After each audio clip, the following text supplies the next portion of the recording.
নবজাতক বাচ্চার নাভি যতদিন কাঁচা থাকবে ততদিন ওই বাচ্চাকে গোসল করানো যাবে না।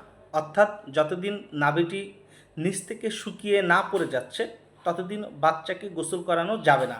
এই পয়েন্টটি মনে রাখতে হবে, কারণ যদি বাচ্চাকে গোসল করানো হয় তাহলে নাভির জায়গা কাঁচা হতে পারে এবং পানি থেকে ইনফেকশন তৈরি হতে পারে। তাই আমাদের প্রথম শর্ত হচ্ছে নবজাতক বাচ্চার যতদিন নাভি কাঁচা থাকবে ততদিন বাচ্চাকে গোসল করানো যাবে না।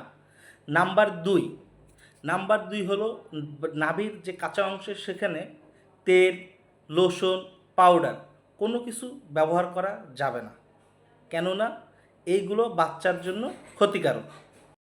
নাম্বার 3, ক্লিন করার সময় সতর্ক থাকতে হবে। নাভির চারপাশ থেকে সুন্দর করে ক্লিন করতে হবে, কিন্তু নাভিতে ক্লিন করার প্রয়োজন নেই নাভি কাঁচা থাকা অবস্থায়। এদিকে খেয়াল রাখতে হবে, আমরা নাভির অংশটা ক্লিন করব না, কিন্তু চারপাশ থেকে আমরা ক্লিন করে নিতে পারি।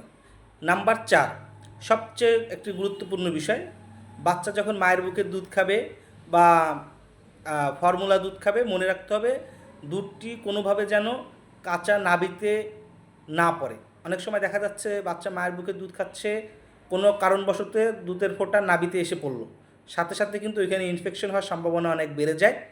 কেননা দুধটা নাভিতে পড়ার সাথে সাথে ওর কার্যকারিতা এত বেশি যে দ্রুত ইনফেকশন হওয়ার সম্ভাবনা বেশি থাকে।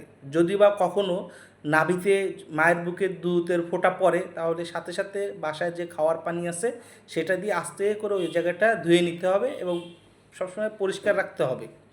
কোনোভাবে যেন মায়ের বুকের দুধের ফোঁটা ওইখানে না পড়ে, এই বিষয়টা অতি সতর্কতা অবলম্বন করতে হবে মাকে।